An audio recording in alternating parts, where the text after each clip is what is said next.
Good morning, Magic Why 100 can't I do listeners. Why can't I would just like for once to let me introduce the You've been show saying this without me having to interrupt you. You could turn around and say, Don, introduce our radio show. Don, you just go right ahead. Introduce our radio show. No, I'm not going to do it. I'm not gonna do it. Excuse the interruption. We'll start over. Good morning, Magic 100 listeners and First Sight Cable viewers. You have tuned into the Reporter on the Air. I'm Will Davis, and he is Don Daniel, who interrupted earlier. And we have a special guest today, Don. Introduce him. Okay, all right. Our special guest is school board candidate Tanya Williams. Tanya is running for District 3. District 3, which is the northern part of the county. River Forest up in the north, going down to the east, down to, 42? Yes. Yes, it doesn't include Blunt Road, or doesn't include a portion of Blunt Road. I'm not in District 3. And even some of Strickland Loop. Okay. That's right. Mm-hmm. That's right. And It's a classic example of gerrymandering. and high Classic. and up to High Falls. Classic. All the way to High Falls. Yeah. Alright. Part of that area. Then the other district kind of comes over across the top. Excellent. Well, we're in crunch time. There is only, as you listen to this on Sunday morning, there is a week from Tuesday will be the actual voting day, and then we'll know who will be our District 3 or who will be the finalist for Monroe County School Board District 3. And Tanya, let's just start with basics. What made you decide to run for the Board of Education? I'm sure I've tried to answer that question. Did you lose any sleep over making the decision?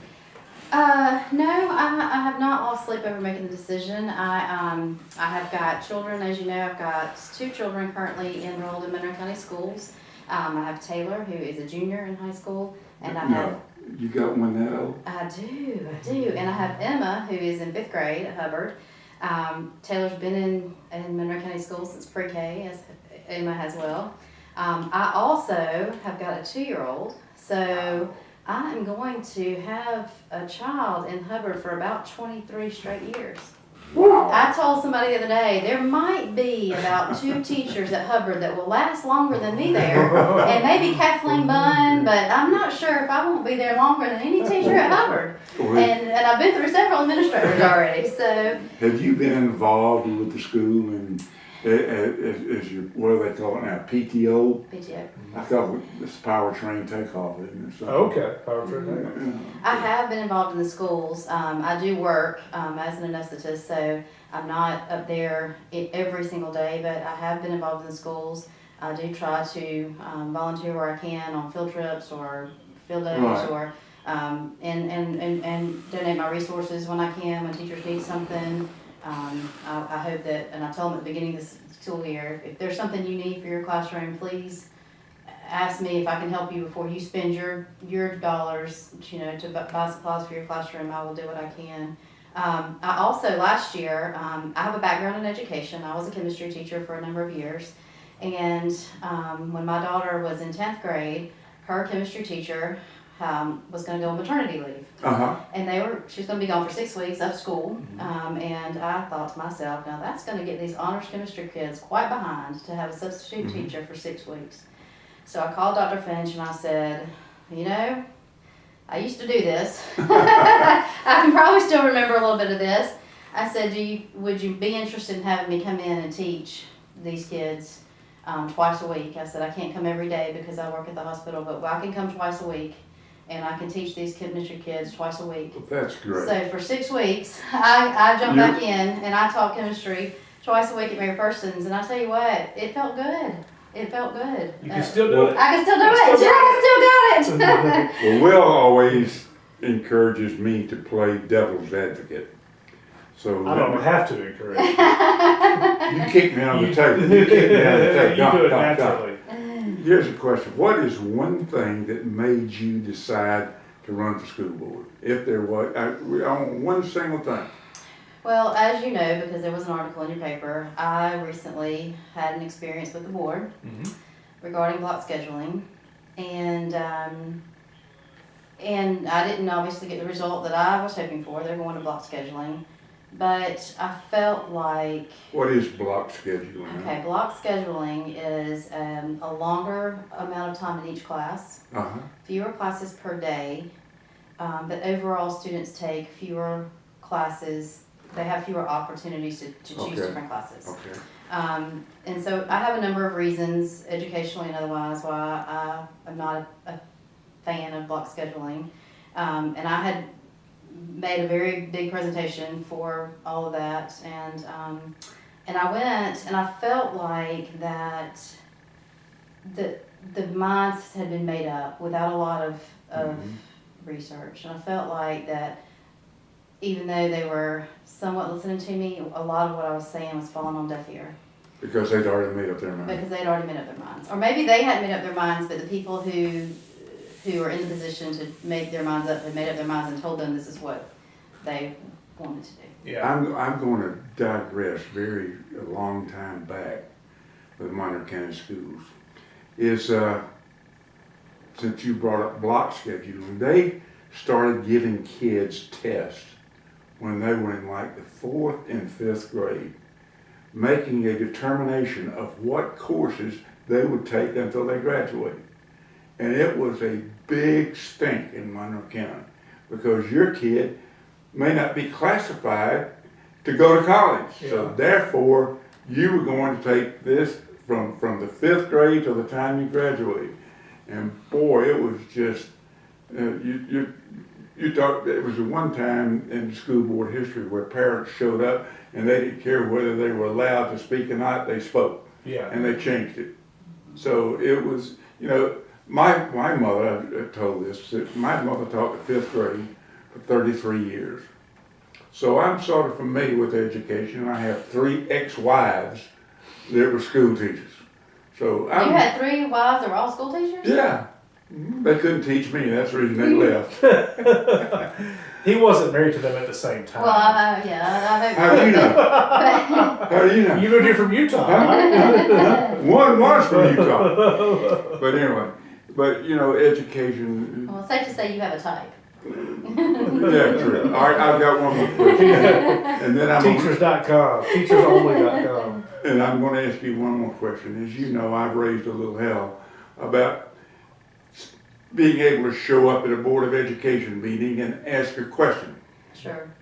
And the Board of Education says, no, you can't do that. You've got to submit your question on Friday by.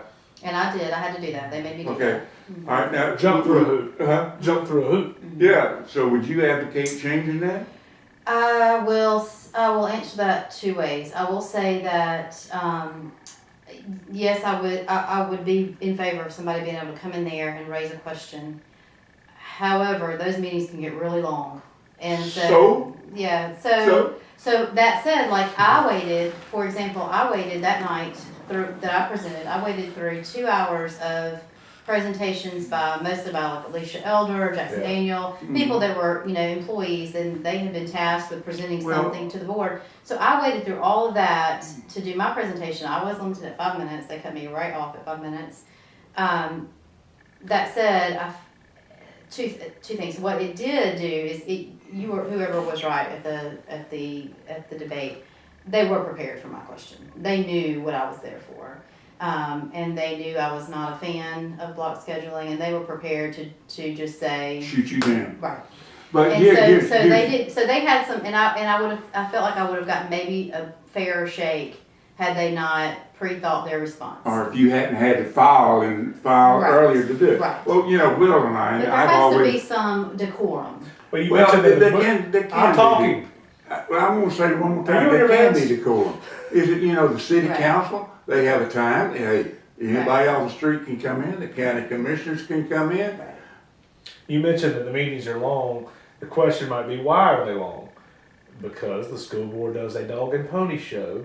They honor teachers who've been here 5 years. They honor teachers who've been here 10 years. 2 They weeks. honor the AR reader winners. They honor the bus school driver winners. And it's just not what a board, the board is not there to be a dog and pony show. It's there to make policy and to discuss and debate policy. Mm-hmm. So I hope you'll make that Well, change. Well, who makes the policy for but the here's Board of Education? But let's do say that recognizing people is important to job satisfaction. Yeah. So there needs to be a time and place for that.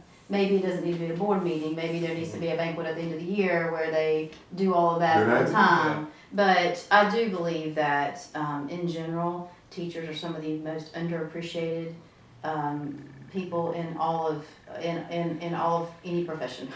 Three And- wives and my mother can vouch for that. And I feel like a lot of the teacher burnout that we have is related to not feeling appreciated in your work. Because here's what I've figured out in changing careers from education to anesthesia, which is what I do now.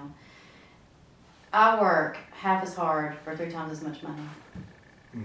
And people respect the career that I have now more than they respected the career that I had before, because they assume it must be harder, it must be more prestigious, it must be something. They assume that because my salary says so. Mm-hmm.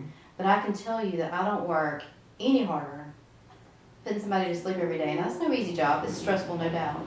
But I don't work any harder or have any less stress. It's different stress Right. than I had when I was a teacher. And the reaction I get on the street, even, if I say I'm a teacher, I'm a chemistry teacher, versus I say I'm an anesthetist, it's a different reaction, and it shouldn't Right. be that way. One of the things I hear the most about, the testing, the red tape, the jump through the hoops, the government, state funds get involved. What can the school board do? Anything to relieve any of that? So, some of it may be. I think that, and I've been talking to a lot of teachers, I think that at our school level, we require some things of our teachers that aren't mandated by state and federal.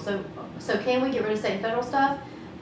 Maybe, a little bit. We can streamline it a little bit. Some of that's going to be required, Mhm. especially for special education, things like that. We get, we depend on those funds to teach those special needs kids. We got to do what you got to do. But I think that I was talking to a teacher who recently left our district, and I said, why? Why did you leave? Good And question. you know what? She's a good teacher. My daughter had her in the middle school. We've lost a number of middle school teachers, an alarming number of middle school teachers in the Why? last 3 or 5 years. That's what I said. Why? And we've lost 3 or 4 of them in math.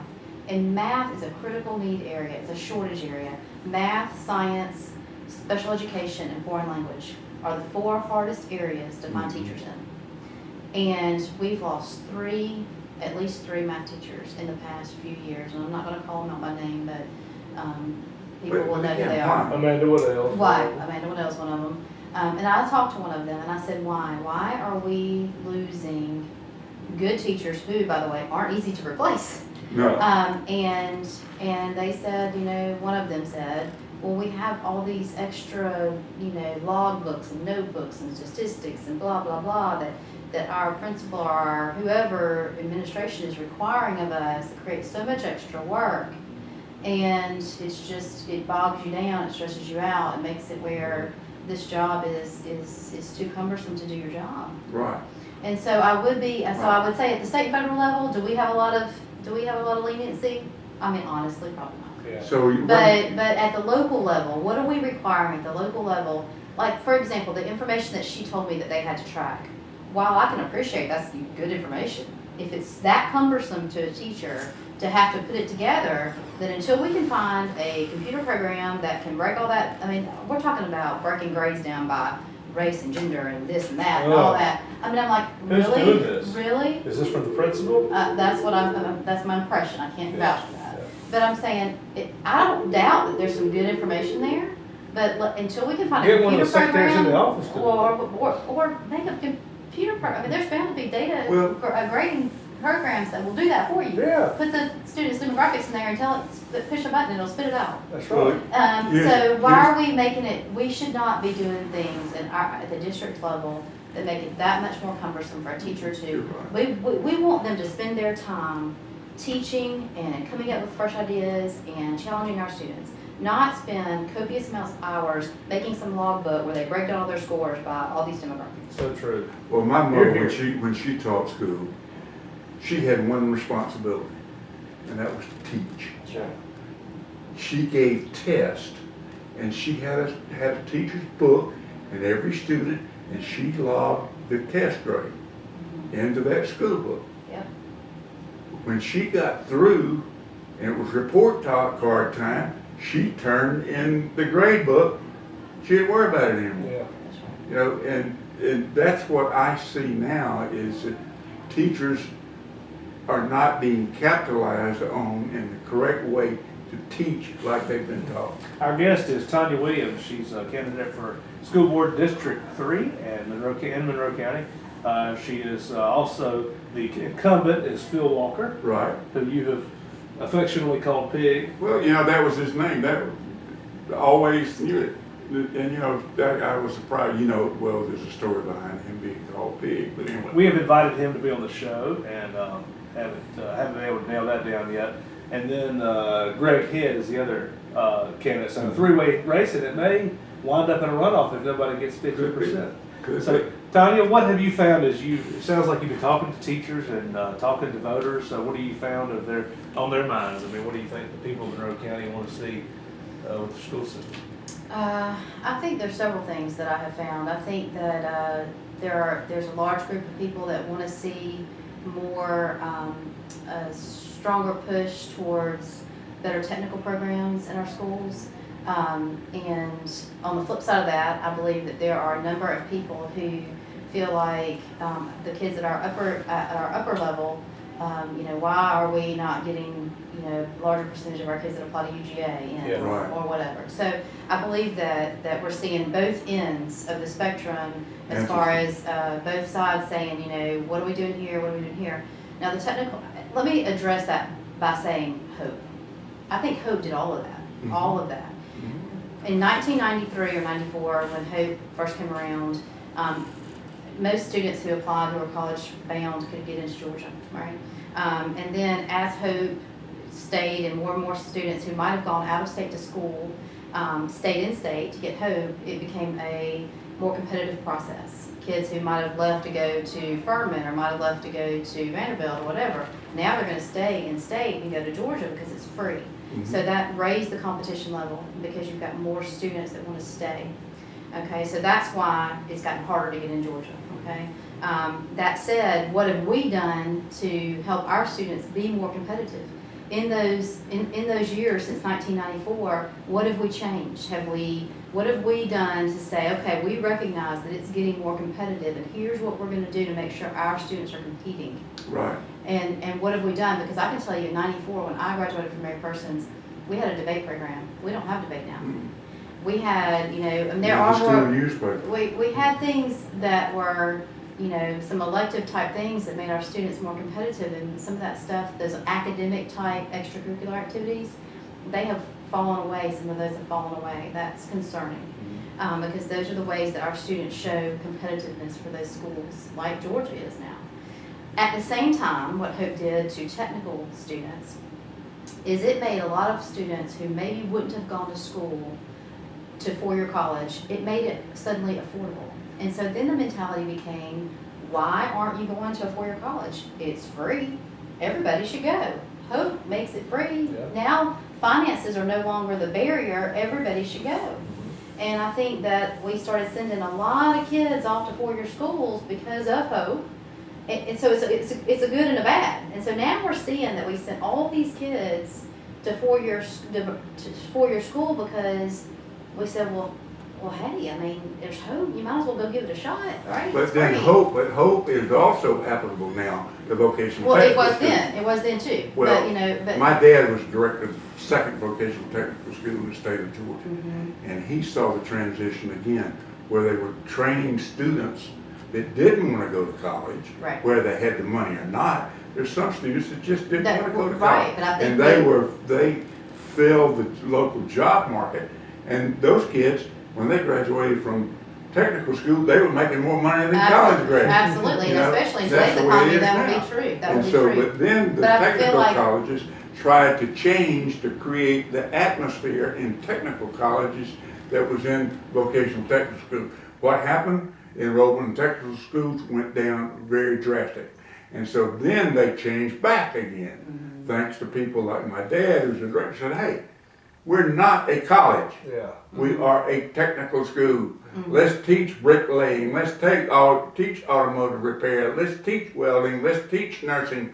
And so they started coming back. And so now you've got students that are graduating, like I said a few months ago, from technical school that are making twice as much as the high school college graduates make. Sociology major. And I think though that when art teacher. When Hope came around, though, I think it pushed some of those kids to try to college because everybody, the mentality was, there's no fun, the financial burden's not there, so why don't you just go try one? Maybe they shouldn't have. But what I would like to see happen in our from the high school situation standpoint, that the technical schools after high school, we can't, control what they do after high school. But in high school, the only, as far as I can tell, and I could be wrong about this, the only certificate program we have is CNA, which is a nursing certificate. Mm-hmm. We have other technical programs, but they don't lead to certification. So, and now you talked earlier about having to pigeonhole a kid early on, and maybe there's some kids who don't want to be pigeonholed. And I appreciate that if you wanted a certificate in electrician, for example, or plumbing, that you would have to have a pretty good number of classes like that. You would have to have decided early on in high school to go that direction. So it would take a little bit of an early decision on the part of the student to get a certificate. But instead of a hodgepodge of, I took a construction class, and I took a this class, and I took a that class, but I'm not job ready in any of it.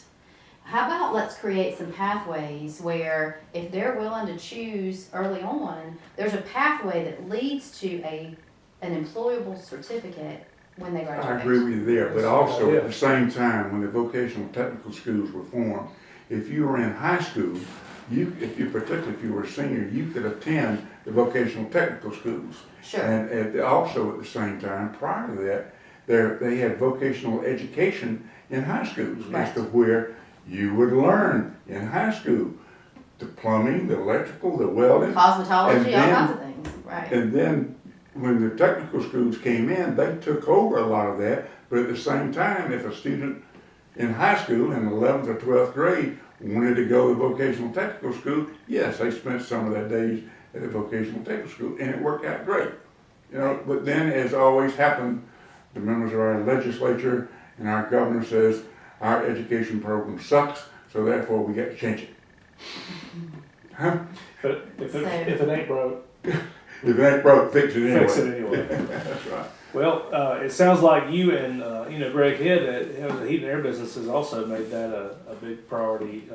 So maybe there's a move in the community at large, not just in this race. It's not just in this community. There was recently a big article in I think it was NPR actually. I can't remember if it was NPR. I mean, there was a huge article about this in the last few weeks. It was also the same articles in the Wall Street Journal. Wall Street Journal. It's a nationwide problem that we don't have people to fill these jobs, and it's not just our local community. So I think that the parents I'm talking to are having concerns on both ends. They're having concerns are our very upper level kids are they competing? If they've talked their whole life about going to the University of Georgia and they're a good student, is that a realistic option for them when they're getting turned down? And you thought, I would have never thought that student would have gotten turned down. Yeah. Are we giving them the tools they need to be competitive in for this those who want to go to college, competition? yes, we need to give them the tools. That's right. But there are those out there that again that don't want to go to college, but quite often, and this was also brought out in the Wall Street Journal, now it's beginning to change. We used to force kids to go to college. We forced it. Now there's an alternative. All right. What other issues do you hear percolating, and would you like to address as if you're elected that you'll want to do something? Let's change this. So we talked a little bit about teacher turnover and teacher satisfaction. I firmly believe that a school system is only as good as the teachers you have in the classroom. Absolutely. And if we cannot attract and retain quality teachers, then we don't have a school system. I don't care what else we have. We can have a pretty building, we can have a beautiful fine arts center, we can have a board of education, we can have whatever you want to have. And if we don't have quality in the classroom, day in and day out, those people are who we have in the trenches. Those people are the ones that interact with our kids and are responsible for their learning. And if we cannot attract and retain quality educators, then we are a sunken ship. Okay, this is a question to both of y'all. Monroe County is known for its school system all over the state, as we have a real superior school system. Am I not correct? Sure. Okay, but what I'm hearing you say is that there needs to be some changes. Sure. There's always room for improvement. I think there's always room for improvement. I think that, Well, my question is, again, is that we have supposedly a great school system. That has been a selling point from an industry standpoint, from people coming into the county. So how would you like to see our school system, if we are at A+, how would you like for us to be at A++? okay. I think that, like we said, we can do better with our technical programs and certifications. I think we can do better on the upper end. We have been pushing for the high school to have an AP biology class, which is going to be new next year. I think we've had it in the past. It had gone away for a while, and now there's going to be a new AP biology class next year. And you know, you have to, especially the sciences, which is where my background is. I'm familiar. You have to fund those programs. I mean, science is not a cheap subject to teach, so you have to be willing to fund. If you're going to have an AP biology class or you're going to offer anatomy and physiology, you got to be willing to purchase the lab supplies and the equipment and things like that. So, you know, what I said earlier about putting back in some of our extracurricular activities for our academically minded students, like debate teams or mock trial teams, things that make them competitive. What is it that they have at a private school in Macon that makes somebody from South Monroe County want to go there instead of coming here? You know, I mean, if you have a debate team, if I have, you know, my daughter was, you know, nominated for GHP in the area of social studies. Well, area of social studies at Mary Persons has no extracurricular activities offered. There's not a debate team, there's not a mock trial team, there's not mock UN.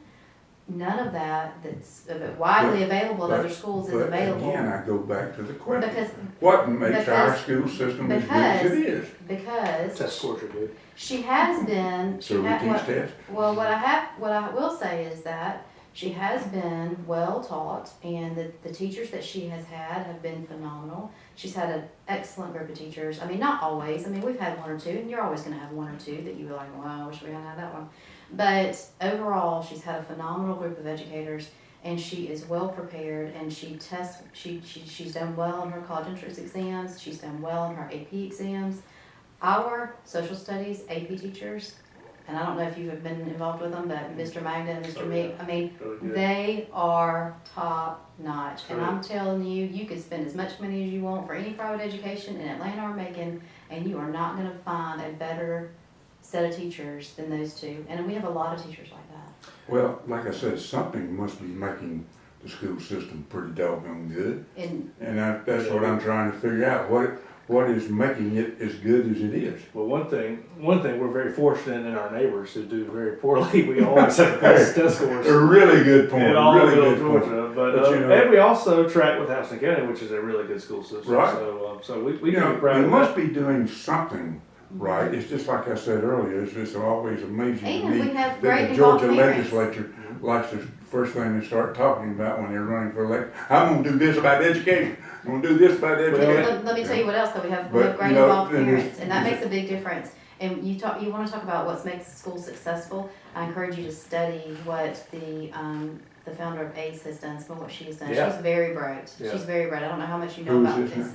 The lady that, and I can't call her name out right now, but she's the Can't one that think of it started ACE.